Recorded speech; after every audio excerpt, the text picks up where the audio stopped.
모세가 엘리압의 아들 다단과 아비람을 부르러 사람을 보냈더니 그들이 이르되 우리는 올라가지 않겠노라. 내가 우리를 젖과 꿀이 흐르는 땅에서 이끌어내어 광야에서 죽이려 함이 어찌 작은 일이기에 오히려 스스로 우리 위에 왕이 되려 하느냐. 이뿐 아니라 내가 우리를 젖과 꿀이 흐르는 땅으로 인도하여 들이지도 아니하고 밭도 포도원도 우리에게 기업으로 주지 아니하니 내가 이 사람들의 눈을 빼려느냐. 우리는 올라가지 아니하겠노라. 모세가 심히 노하여 여호와께 여짜오되 주는 그들의 헌물을 돌아보지 마옵소서. 나는 그들의 나귀 한 마리도 빼앗지 아니하였고 그들 중에 한 사람도 해하지 아니하였나이다. 이에 모세가 고라에게 이르되 너와 너의 온 무리는 아론과 함께 내일 여호와 앞으로 나오되 너희는 제각기 향로를 들고 그 위에 향을 얹고 각 사람이 그 향로를 여호와 앞으로 가져오라. 향로는 모두 250개라. 너와 아론도 각각 향로를 가지고 올지니라. 그들이 제각기 향로를 가져다가 불을 담고 향을 그 위에 얹고 모세와 아론과 더불어 회막문에 서니라. 고라가 온 회중을 회막문에 모아놓고 그 두 사람을 대적하려 하매 여호와의 영광이 온 회중에게 나타나시니라. 여호와께서 모세와 아론에게 말씀하여 이르시되 너희는 이 회중에게서 떠나라. 내가 순식간에 그들을 멸하려 하노라. 그 두 사람이 엎드려 이르되 하나님이여, 모든 육체의 생명의 하나님이여, 한 사람이 범죄하였거늘 온 회중에게 진노하시나이까. 여호와께서 모세에게 말씀하여 이르시되 회중에게 명령하여 이르기를 너희는 고라와 다단과 아비람의 장막 사방에서 떠나라 하라. 모세가 일어나 다단과 아비람에게로 가니 이스라엘 장로들이 따랐더라. 모세가 회중에게 말하여 이르되 이 악인들의 장막에서 떠나고 그들의 물건은 아무것도 만지지 말라. 그들의 모든 죄 중에서 너희도 멸망할까 두려워하노라. 무리가 고라와 다단과 아비람의 장막 사방을 떠나고 다단과 아비람은 그들의 처자와 유아들과 함께 나와서 자기 장막문에 선지라. 모세가 이르되 여호와께서 나를 보내사 이 모든 일을 행하게 하신 것이요 나의 임의로 함이 아닌 줄을 이 일로 말미암아 알리라. 곧 이 사람들의 죽음이 모든 사람과 같고 그들이 당하는 벌이 모든 사람이 당하는 벌과 같으면 여호와께서 나를 보내심이 아니거니와 만일 여호와께서 새 일을 행하사 땅이 입을 열어 이 사람들과 그들의 모든 소유물을 삼켜 산채로 수월에 빠지게 하시면 이 사람들이 과연 여호와를 멸시한 것인 줄을 너희가 알리라. 그가 이 모든 말을 마치자마자 그들이 섰던 땅바닥이 갈라지니라. 땅이 그 입을 열어 그들과 그들의 집과 고라에게 속한 모든 사람과 그들의 재물을 삼키매 그들과 그의 모든 재물이 산채로 수월에 빠지며 땅이 그 위에 덮이니 그들이 회중 가운데서 망하니라. 그 주위에 있는 온 이스라엘이 그들의 부르짖음을 듣고 도망하며 이르되 땅이 우리도 삼킬까 두렵다 하였고 여호와께로부터 불이 나와서 분향하는 250명을 불살랐더라. 할렐루야. 사랑하는 상단교회 성도 여러분, 오늘 아침도 우리에게 주신 하나님의 말씀 귀하게 붙드시고 하나님의 자녀답게 살아가시길 간절히 소망합니다. 여러분, 사사기의 마지막 말씀을 기억하십니까? 그때에 이스라엘의 왕이 없으므로 사람이 각기 자기 소견에 옳은 대로 행하였더라. 여러분, 이 말씀은 단순히 우상 숭배나 이 사회에 혼란이 있었다는 것을 고발하는 정도의 내용이 아닙니다. 하나님을 믿는 사람들이 이 세상과 교회 속에서 올바른 기준을 가지지 못하고 살아가고 있다라는 것이지요. 하나님의 말씀이 삶의 중심과 기준이 되어서 옳고 그름을 분별하며 살아가는 것이 아니라 사람 각자가 자기 생각을 기준으로 삼아서 살아가던 시대였다라는 것을 알려주는 말입니다. 오늘 우리가 함께 나누는 본문 민수기 16장에서도 이와 같은 모습이 나타납니다. 고라와 다단, 아비람은 모세와 아론에게 반역하며 이렇게 말합니다. 왜 당신들만 하나님의 지도자입니까? 왜 당신들만 예배를 인도할 수 있습니까? 여러분, 이들의 반역은 단순한 불만이 아니라 하나님이 세우신 예배의 질서에 대한 도전이었습니다. 여러분, 이들의 모습은 오늘날 종교가 다원화되고 또 진리의 기준이 흔들리는 우리의 현실에서 수많은 이단들이 주장하는 모습과 너무나 많이 닮아 있습니다. 누구나 자신이 옳다고 여기며 예배조차 자기 방식대로 정의하고 그렇게 살아가고 싶은 시대, 바로 그런 시대 속에서 오늘 이 말씀은 우리에게 귀한 깨달음을 줍니다. 12절에서 14절 말씀 읽겠습니다. 모세가 엘리압의 아들 다단과 아비람을 부르러 사람을 보냈더니 그들이 이르되 우리는 올라가지 않겠노라. 네가 우리를 젖과 꿀이 흐르는 땅에서 이끌어내어 광야에서 죽이려 함이 어찌 작은 일이기에 오히려 스스로 우리 위에 왕이 되려 하느냐. 이뿐 아니라 네가 우리를 젖과 꿀이 흐르는 땅으로 인도하여 들이지도 아니하고 밭과 포도원도 우리에게 기업으로 주지 아니하니 네가 이 사람들의 눈을 빼려느냐. 우리는 올라가지 아니하겠노라. 다단과 아비람은 모세가 만나서 이야기하자는 것을 거부합니다. 그리고 모세가 자신들을 만나 눈을 빼려 한다라고 표현하지요. 여러분, 이 눈을 빼려 한다라는 원어적 표현은 자신들을 속이고 있다라는 것을 뜻합니다.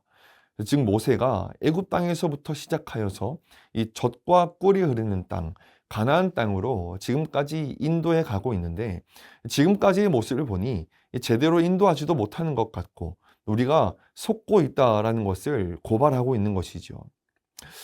여러분, 이들의 표현은 모세만을 욕하는 것이 아닙니다. 모세만을 비방하고 있는 것이 아니라는 것입니다. 지금 이들은 자신들이 노예 생활을 하던 애굽 땅에도 하나님께서 표현하신 젖과 꿀이 흐르는 땅이라고 표현하고 있습니다. 여러분, 이 표현은 하나님을 향한 강한 모독을 보이고 있는 것과 같습니다. 여러분, 이런 수모를 겪고 있는 모세의 반응은 15절에 잘 나타납니다. 모세가 심히 노하여 여호와께 여짜오되 주는 그들의 헌물을 돌아보지 마옵소서. 나는 그들의 나귀 한 마리도 빼앗지 아니하였고 그들 중에 한 사람도 해하지 아니하였나이다 하고 모세의 억울함을 하나님께 호소하고 있습니다. 사랑하는 성도 여러분, 오늘날 이단들이 우리를 바라볼 때 이 다단과 아비람 집단이 모세를 바라보고 하나님을 바라본 것처럼 우리를 그렇게 보고 있습니다. 하나님을 만나기 이전과 하나님을 만난 이후 너의 삶이 크게 바뀐 것이 있느냐? 오히려 교회 나가기 전이 이 젖과 꿀이 흐르지 않았었냐? 지금 너가 믿는 지도자들이 잘못된 길로 너를 인도하고 있는 것이 아니냐? 여러분, 이에 모세는 분노하여서 그들과의 관계를 절연합니다. 우리는 모든 일을 사랑하고 용서해야 합니다. 그러나 여러분, 공동체를 파괴하고 이 악한 길로 이끄는 자들은 우리가 단호하게 끊어내야 할 필요가 있습니다. 이 용서와 덮음만이 사랑의 표현이 아니기 때문입니다. 여러분, 옳지 않은 것을 옳지 않다라고 이야기하는 것도 이 사랑의 표현입니다. 비진리를 진리라 이야기하는 세상의 목소리를 차단하시고 옳음을 언제나 선택할 줄 아는 저와 여러분 되시길 간절히 소망합니다. 하나님이 정하신 방식이 아니라 자신들이 옳다고 여긴 방식으로 하나님께 그렇게 나아가려는 자들이 이 제사장 아론과 함께 향로를 들고 하나님 앞에 서게 됩니다.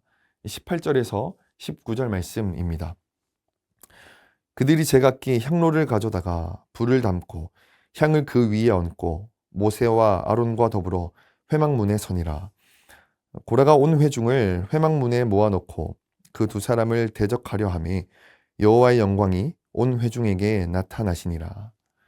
고라가 온 회중을 회막문 앞에 모으고 모세와 아론을 대적하자 하나님의 영광이 나타나 이스라엘 온 회중을 멸하려 하셨습니다.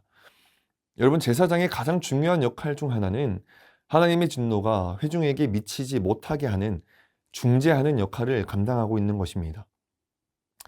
고라는 온 회중을 하나님의 진노 앞에 두었습니다.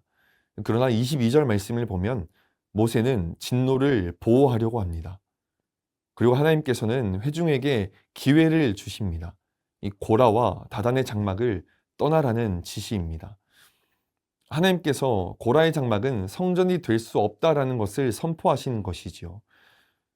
여러분, 이처럼 오늘날 구원의 길이 다양하다라는 주장을 하는 자들은 그 사람들을 사망으로 이끄는 사람들입니다. 우리는 종교가 다원화된 세상 가운데서 살아가고 있습니다. 세상 사람들은 모든 종교에 구원이 있다라고 말합니다. 그렇게 세상 사람들은 묻습니다. 산이 있다라고 가정한다면 출발지가 다르다 뿐이지 우리 모두가 정상을 향하고 있는 것이 아닙니까? 그 정상을 천국, 극락, 도라고 다르게 표현할 뿐이지 결국 똑같은 것 아닙니까? 여러분은 이러한 질문에 대해서 어떻게 대답하시겠습니까? 여러분, 사단은 다양함을 인정하라 합니다. 자신의 마음대로 예배를 드려도 된다라고 이야기를 합니다. 그 기준을 자신들의 생각과 이성에 맞춰서 예배 드려도 된다라고 주입합니다. 여러분, 길은 다양해 볼 수 있습니다. 그러나 오직 정상으로 올라가는 길은 예수 그리스도의 길, 한 길뿐입니다. 나머지의 길은 정상을 향해 있는 것 같아 보이지만 둘레길과 같은 길들입니다. 여러분, 둘레길이 어떠한 길들입니까? 결코 정상에 미치지 못하고 그 정상 언저리에서 계속 도는 길들을 말합니다. 다원화된 세상 가운데 오직 예수 그리스도께만 구원의 길이 있다는 것을 믿는 믿음으로 나아가시는 저와 여러분 되시길 간절히 소망합니다. 여러분, 그렇게 기회를 얻고도 회막을 떠나지 못한 이들은 결국 심판을 받게 됩니다. 33절에서 35절까지의 말씀입니다. 그들과 그의 모든 재산이 산채로 스올에 빠지며 땅이 그 위에 덮이니 그들의 회중 가운데서 망하니라.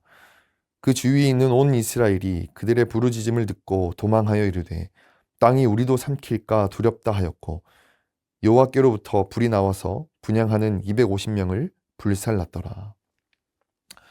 27절 말씀을 보면 이 다단과 아비람은 자기들 장막에 끝까지 서 있습니다. 끝까지 자신들이 옳다 여기는 대로 선택하며 살아가고 있는 모습을 보이고 있죠. 이들에게 심판이 임하게 되고 이는 나답과 아비후와 같은 방식으로 똑같이 죽임을 당하게 됩니다. 예수 그리스도라는 진리 외에도 구원이 있다라고 주장하거나 하나님의 말씀이 기준이 됨을 무시하고 또 성경을 무시하며 자신들의 방식으로 하나님을 섬겨도 된다라고 생각하며 주장하는 자들의 최후는 결국 심판입니다. 사랑하는 상당교회 성도 여러분, 우리의 삶 가운데 수많은 고라와 다단과 아비람의 주장에 속지 않기를 바랍니다. 오직 예배의 기준, 삶의 기준은 하나님 한 분이십니다. 오직 구원의 길은 예수 그리스도 한 분뿐이십니다. 다원화를 주장하는 세상 가운데서 나 중심의 신앙은 결코 신앙이 될 수가 없습니다.